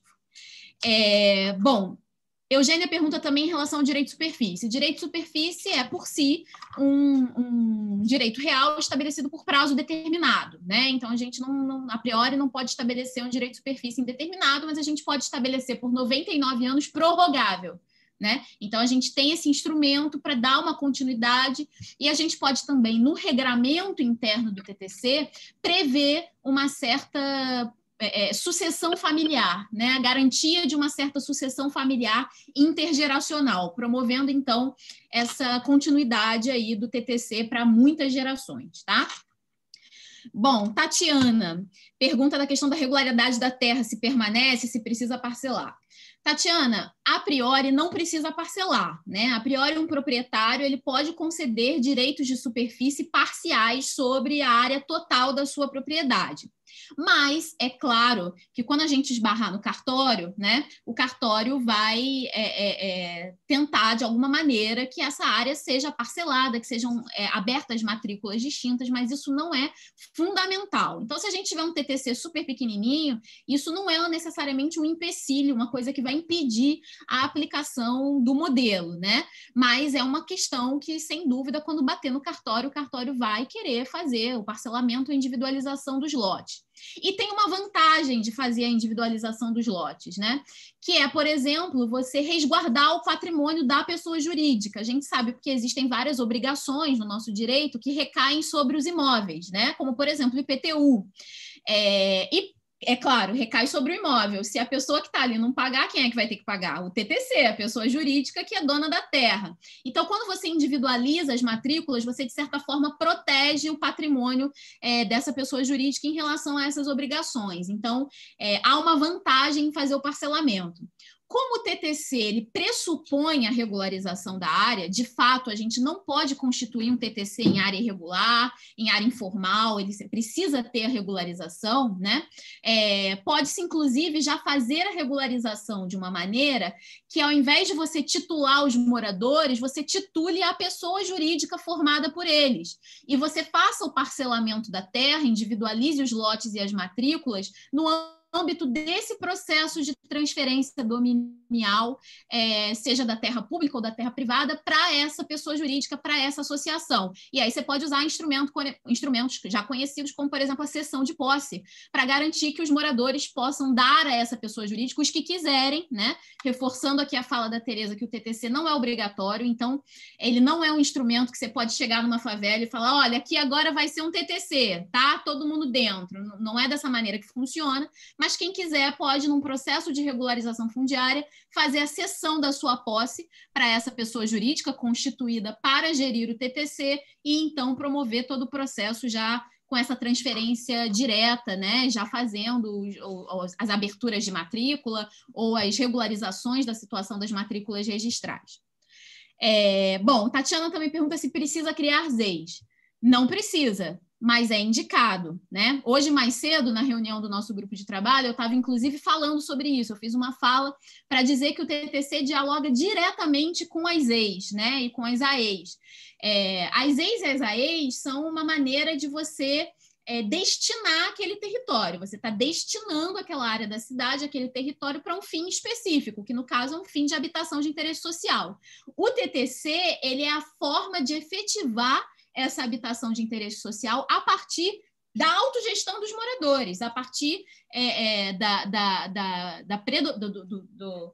do predomínio, né, do interesse dos moradores. Então, eles dialogam diretamente, não precisa estar instituídas ZEIs para ser instituído o TTC, mas é bom que eles se encontrem, né? E isso, inclusive, pensando no âmbito do plano diretor, que a gente tem, inclusive, propostas no nosso grupo para incluir áreas de ZEIs, enfim, para que haja um mapeamento efetivo por parte da administração da cidade de quais áreas são ZEIs, isso é um indicativo interessante, né, para a aplicação do TTC. Combinar os instrumentos, isso é bastante interessante. Bom, aí a Tatiana também pergunta se temos experiência no Brasil. Nós temos o desenvolvimento de pilotos em 2 comunidades, aqui na cidade do Rio de Janeiro. A gente foi pego pela pandemia, né, no projeto, como todo mundo, então, obviamente, qualquer processo de mobilização comunitária, de trabalho nos territórios, ficou absolutamente impedido, então, está um pouco parado, né, em alguma medida, mas a gente tem interesse efetivo de 2 comunidades de terem o TTC com o seu formato aí de propriedade e gestão territorial, e nós temos, na verdade, interesse de várias outras comunidades que a gente ainda não teve perna de alcançar para, de fato, levar o projeto, fazer os encontros, fazer a reflexão sobre o território que a Tereza mostrou na apresentação dela, enfim, todo o processo que deve aí anteceder a implementação do TTC. Mas nós temos várias comunidades interessadas, né? Várias lideranças, vários moradores compram a ideia do modelo, né? E a gente vai falar um pouco mais disso em outra pergunta aqui. Bom, Tatiana também fala sobre os instrumentos que já existem, né? Como eu mostrei na minha apresentação, o TTC ele pode perfeitamente ser operacionalizado a partir do que a gente já tem na mão no nosso ordenamento, né? Tanto em nível federal quanto estadual e municipal. Então, por que entrar no plano diretor, né? Por que a gente está tendo essa conversa aqui? Por que é importante trazer esse instrumento? É importante porque qualquer forma de legitimação formal, especificamente se tratando de um instrumento que está vindo de fora, um instrumento que ainda não existe no Brasil, ela garante mais força, né? Ela traz aí um potencial maior da gente resolver alguns possíveis entraves. Vou dar um exemplo muito claro. Vocês imaginem eu batendo na porta de um cartório, né, para regularizar direitos de superfície, dizendo que eu não quero parcelar a terra. Ah, mas o que você está fazendo lá? Eu estou fazendo um termo territorial coletivo. Mas aonde está isso? Em que lei? Você está tirando isso da onde? E aí, como é que eu vou até eu explicar para o notário, né, que focinho de porco não é tomada, que é um projeto, que é um modelo de gestão, que está tudo certo, a comunidade está de acordo e tal, eu vou demorar meses para fazer esse tipo de diálogo. Agora, se eu tenho uma previsão normativa, eu tenho um embasamento muito maior para chegar e superar esse tipo de entrave, né? Então, seria essa a importância da gente estar tratando desse tema aqui e trazendo para essa discussão do plano diretor, do plano de habitação, enfim, para essas instâncias normativas do município. Bom, passando para o Ronaldo, né, falando sobre a mobilização comunitária, como é que é a experiência, o diálogo com os moradores. Eu já falei aqui um pouquinho que a gente tem várias comunidades interessadas e tal. É claro, não dá para dizer para vocês que é algo muito simples chegar numa comunidade, qualquer que seja, apresentar um modelo que é complexo, como vocês puderam perceber aqui nas últimas 1h30, e dizer que a gente vai conjugar que a terra é coletiva, que é propriedade individual, e todo mundo acha maravilhoso. Não é assim que funciona, né? Mas a gente tem um processo de mobilização que veio de um aprendizado, inclusive de Porto Rico, né?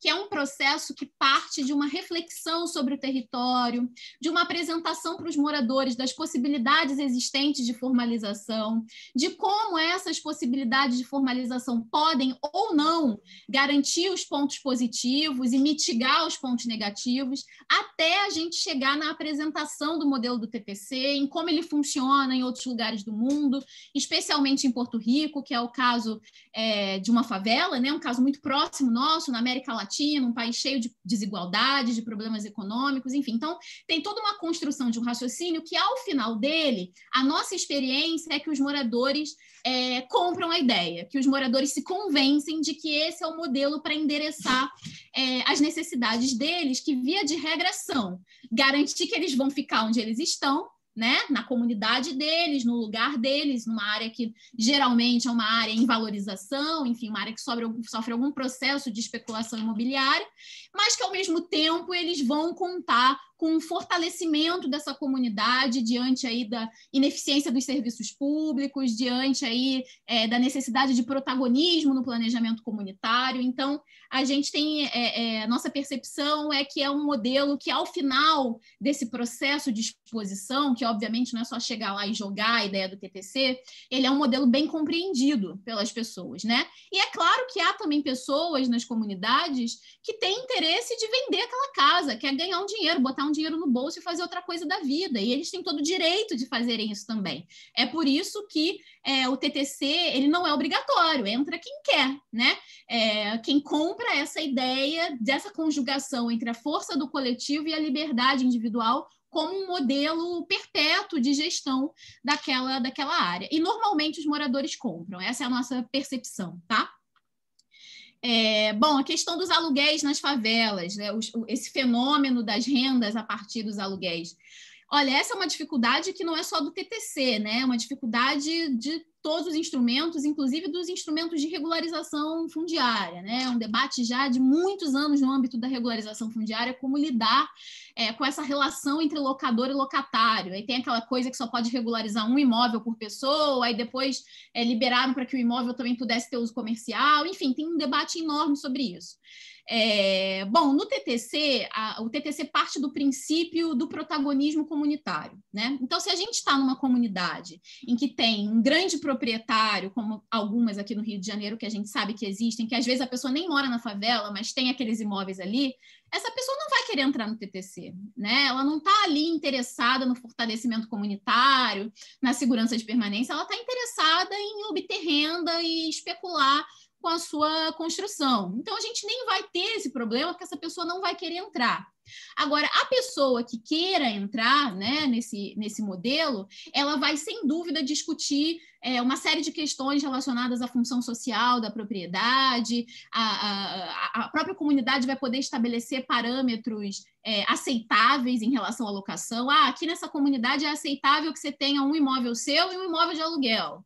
Na outra comunidade, não aceitam aluguel, mas esse é um regramento interno da comunidade que ela vai fazer, né? E aí, entendendo por comunidade aquelas pessoas que vão aderir ao TTC. Isso é importante deixar claro, né? Não é que a gente vai fazer um regramento que vai obrigar todo mundo em larga escala e vamos dizer que não pode mais alugar. Imagina, isso seria um escândalo, isso seria absolutamente inviável. Mas as pessoas que decidirem aderir vão decidir coletivamente de que maneira elas vão poder usar aquela propriedade, inclusive para locação, tá? Bom, questão das milícias, Ronaldo, essa é uma questão que a gente debate desde que a gente começou a pensar no TTC, a gente pensa no tráfico nas milícias, né? Nos grupos armados que fazem controle territorial no Rio de Janeiro. Não dá para não pensar nisso, né? A gente sabe. E é claro que o TTC, assim como todos os outros instrumentos urbanísticos, não estão preparados para lidar com isso, né? A gente vê aí vários casos de Minha Casa Minha Vida invadido por traficante que expulsam as pessoas. Enfim, a gente não tem legalmente como se preparar para esse tipo de controle paralelo territorial que a gente vê acontecendo diariamente na nossa cidade, né? Mas o TTC, ele tem uma luz no fim do túnel, a gente diria, que é a seguinte. Bom, para áreas que já estão conflagradas com milícia e que realmente a comunidade já tenha sido abafada, né, a ponto de não conseguir iniciar qualquer processo autônomo em relação ao seu território, nessas áreas vai ser difícil, de fato, implementar o TTC, assim como a regularização fundiária, assim como as EIs, assim como qualquer outro instrumento. Mas nas áreas que estão sob ameaça, mas que há uma possibilidade de mobilização comunitária forte, o TTC, por meio desse conselho gestor que traz membros externos, né? Então, por meio desse conselho gestor, que pode contar com a participação do poder público, que pode contar com instituições parceiras, ela acaba um pouco protegendo essa comunidade dessa cooptação desses grupos armados, né?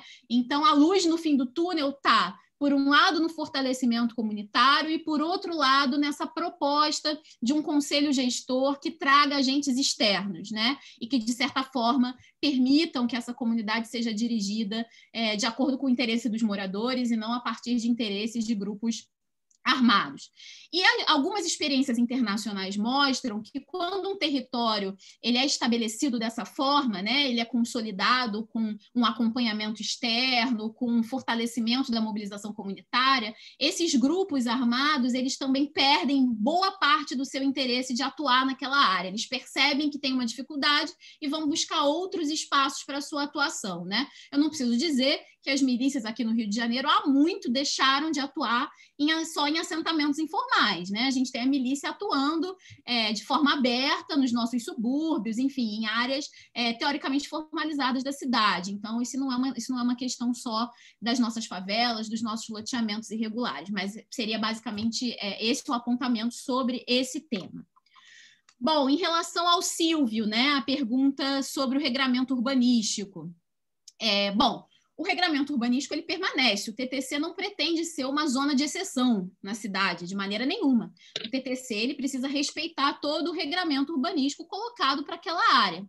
A questão é que a comunidade, até chegar nos limites daquele regramento urbanístico, tem liberdade para estabelecer regras que respeitem esses limites. Então, por exemplo, se você tem uma área que tem um gabarito de 4 andares, né, estabelecido pela legislação urbanística municipal, uma determinada comunidade pode entender que ali só quer que construa 2 andares, né? A gente tem um caso desse aqui no Rio de Janeiro, de um determinado espaço, né, que foi construído e tal, são casas térreas, né, um conjunto de casas térreas, e aquelas pessoas não querem que sejam construídos sequer 2º andar naquelas casas. É uma decisão da comunidade, a legislação urbanística permite ali naquela área um gabarito de 4, mas eles não querem. E, então, o TTC garante, né, essa possibilidade, essa liberdade da comunidade estabelecer seus regramentos, desde que respeitados os limites estabelecidos pela cidade. Esse é o diálogo entre a regulamentação interna do TTC e as regulamentações urbanísticas gerais do município. Em relação ao condomínio, bom, é importante tocar nessa questão, é uma questão complexa, mas eu vou tentar, enfim, eu poderia passar bastante tempo falando disso, mas eu vou tentar ser bem sintética e depois a gente pode continuar esse diálogo, eu me disponho a isso. O que é um condomínio, né? Um condomínio é uma pluralidade de proprietários de um único imóvel. Esse imóvel é dividido em frações ideais e cada uma dos condôminos, cada uma das partes, recebe o título de propriedade plena da sua fração ideal. E o que isso significa? Isso significa, inicialmente, que você tem o direito de vender o seu imóvel para quem você quiser.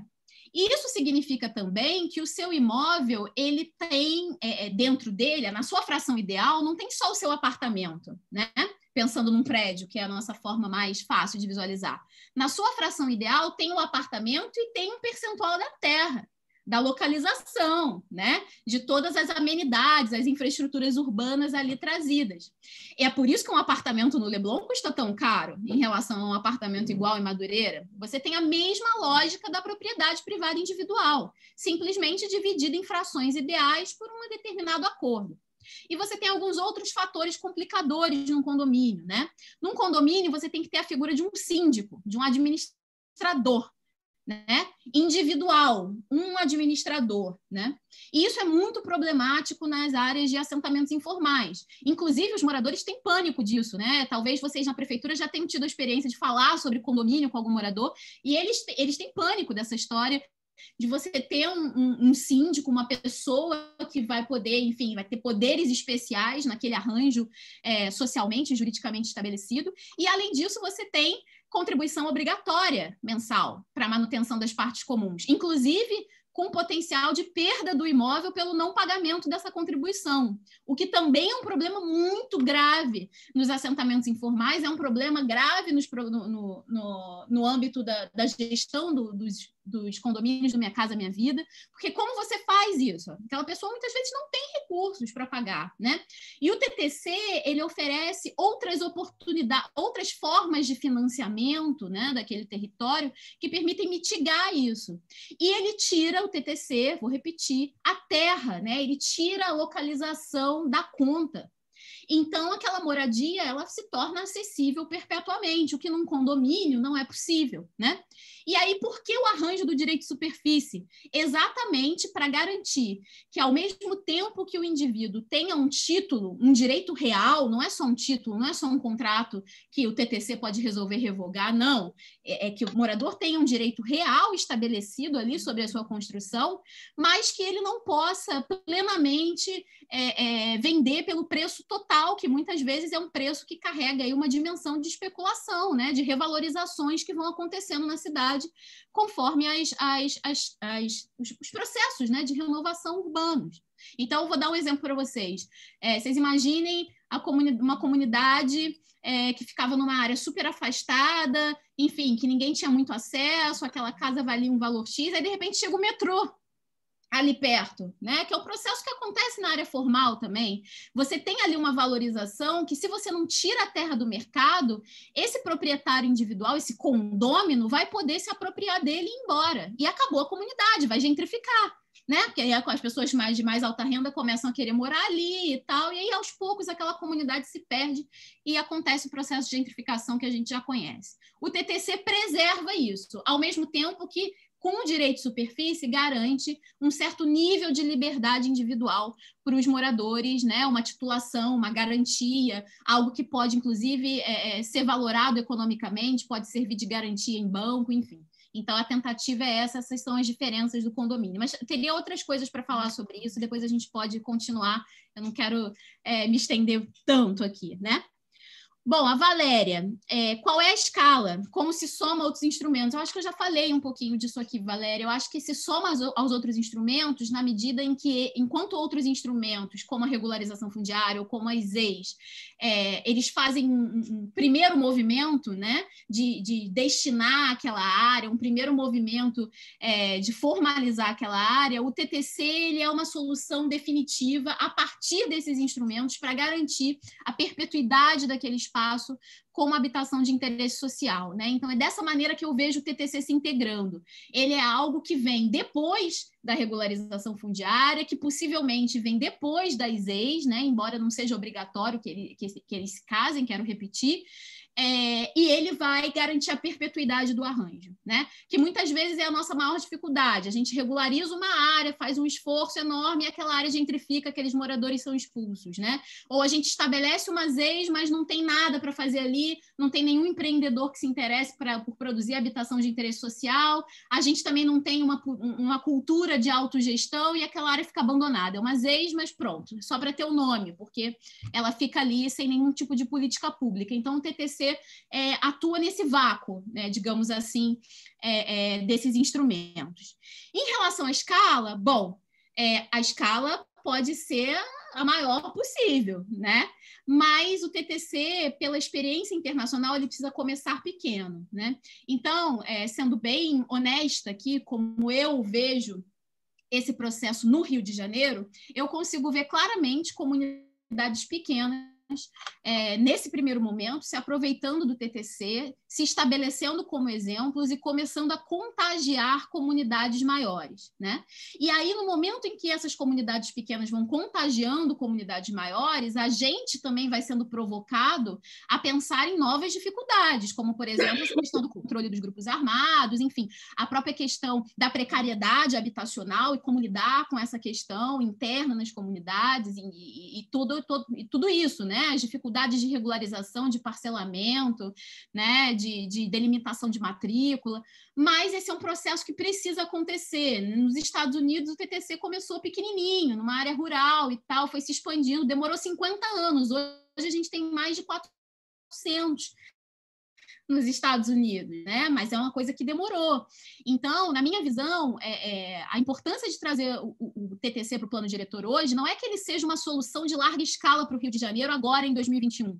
É que ele seja um instrumento disponível no cardápio para que comunidades menores e menos complexas comecem a estabelecer e se tornarem exemplos para que daqui a 30 anos a gente tenha o TTC como uma solução mais robusta e sustentável para as favelas e assentamentos informais, aí sim, em nível mais amplo na cidade. Mas é dessa maneira que eu vejo a escala, né? Não é pelo fato da gente não conseguir hoje implementar na Rocinha um TTC, que por isso, então, a gente não precisa tratar dele no âmbito da discussão do plano diretor, a gente não precisa tratar dele no âmbito das normativas do Estado. Eu acho que o TTC ele precisa ser um projeto de curto, médio e longo prazo, né? E as escalas vão variando conforme essa variação no tempo. Bom, em relação à questão da regularização também, que a Valéria cita, olha, uma das nossas preocupações, um dos nossos starts para trazer o TTC para o Brasil, além da questão do movimento pré-olímpico, né, das retiradas dos moradores, foi também a nova lei de regularização fundiária, que possivelmente deve estar em processo de regulamentação pela Prefeitura do Rio de Janeiro, eu acredito, né? Essa nova lei, ela traz uma percepção de regularização fundiária, que é uma percepção de titulação individual em massa, né? E é claro que a gente tem uma preocupação muito grande, os moradores querem o título, né? Não é o topo da prioridade deles, na verdade, hoje o topo da prioridade dos moradores é se manter vivos, né? Conseguir não pegar Covid, não morrer, depois conseguir comer, depois conseguir escola para o filho, enfim, a regularização fundiária está lá embaixo na prioridade, mas se você oferecer, eles vão querer, né? É uma segurança para eles, aquilo tem um valor econômico, e toda a nossa preocupação era, gente, na hora que começarem a titular essas comunidades que estão situadas em áreas valorizadas ou em processo de valorização, essas comunidades vão sumir, pelo simples fato de que um casebre na meiuca ali do Vidigal, que é menos valorizado, que está valendo hoje, sei lá, 30 mil reais, vai chegar um especulador imobiliário, vai oferecer 100 mil naquele título e a pessoa vai vender. E aí depois o especulador vai lá no cartório, remembra aquela área e faz um resort no Vidigal, com a vista mais bonita do Rio de Janeiro. Pronto.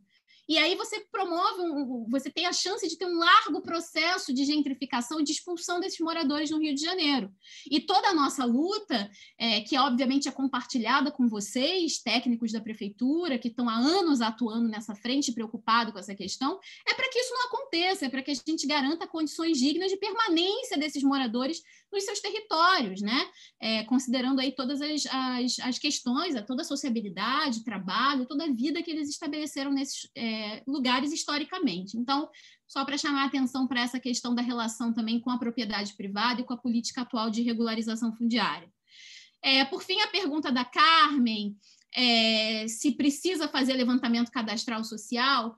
Carmen, não precisa, porque ele é um processo que ele parte da mobilização dos moradores, né? Então, é um levantamento que pode ser feito, inclusive, por eles, e ele não é um processo obrigatório para todo mundo. Então, você não chega numa comunidade e fala que agora vai ser um TTC, vamos fazer um levantamento de tudo, começar a estudar para implementar. Não, as pessoas têm o direito de escolher ou não estar nele. Então, na verdade, o movimento é de apresentar como uma opção, garantir o TTC como uma opção e começar um processo de conscientização e mobilização dos moradores. Então, o cadastro é uma etapa, é claro, que em algum momento deve ser feita, inclusive, quando a gente está tratando de áreas que ainda precisam passar por processos de regularização fundiária, mas para o TTC em si, ele não é fundamental.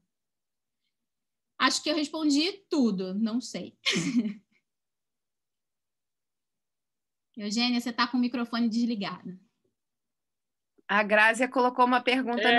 Isso. Eu não vi. Deixa eu ver a Grácia. Se não a propriedade, vai ser preciso desmembrar a terra para aqueles moradores que o escolherem. Depende, Grácia, depende. Aí depende. Depende, só no caso concreto eu vou poder te responder isso. Depende de qual for a condição do território como um todo, enfim, de como vai ser estabelecido, depende. Ela está falando de ignorância, não?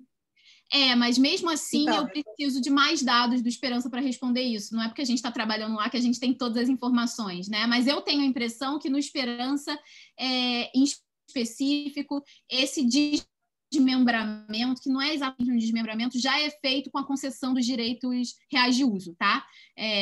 Enfim, eu não sei como é que isso está estabelecido em cartório, eu precisaria ver, mas as concessões já são individualizadas e certamente individualizam o lote. Mas, bom, eu acho que isso vai ser complexo.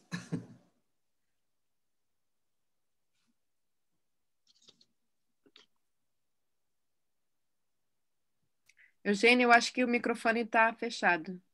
Você estava tentando falar, não?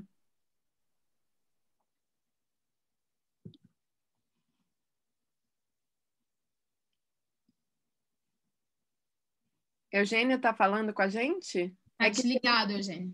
Seu microfone está desligado. Eu não consegui. É que eu queria dar uma finalização para a reunião. Perfeito. Acho que todo mundo já falou, não é isso? Foi super importante, muito boa a apresentação de vocês. Eu acho que esclareceu bastante. Eu conhecia pouco esse instrumento. Enfim, foi muito bom. E a gente espera continuar contando com a Tarsila e as pessoas na elaboração do grupo 3. Eu queria até discutir melhor essa questão do REURB, ver o que o plano diretor deve conter para fazer frente aos efeitos ruins da REURB. Né? Precisamos. É isso, seria bem interessante. Então é isso, gente.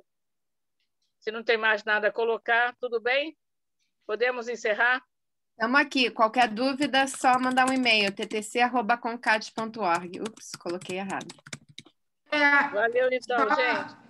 Acho que só agradecer mais uma vez aqui, me sumo aqui a Eugênia, a equipe. Eu acho que vocês tiveram pelo menos alunos aqui, porque a plateia ficou predominantemente dos colegas aqui da prefeitura, todos interessados em conhecer melhor, né?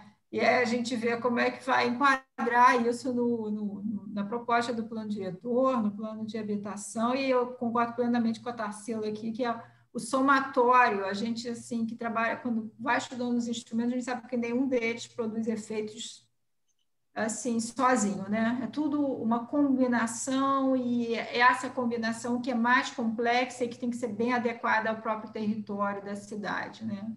Mas eu achei muito interessante conhecer, espero que a gente tenha sucesso aqui.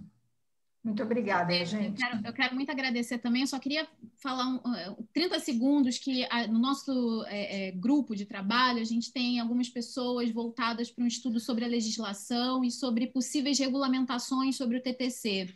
Então, pensando nessa perspectiva de trazer o plano diretor, a gente gostaria também de encaminhar para vocês uma proposta de texto legislativo, trazendo alguns aspectos que a gente acha importantes, que eu acho que podem ajudar a iluminar o debate. Certamente. Ótimo. Deixa eu falar mais uma coisa só antes de completar. Eu mandei o convite, agora as próximas 3 plenárias, elas vão ser de apresentações das equipes aí da sociedade civil, né? Então, vocês já estão recebendo, a gente mandou uma enquete ontem, alguns grupos mandaram, mas eu mandei uma enquete geral ontem para todo mundo.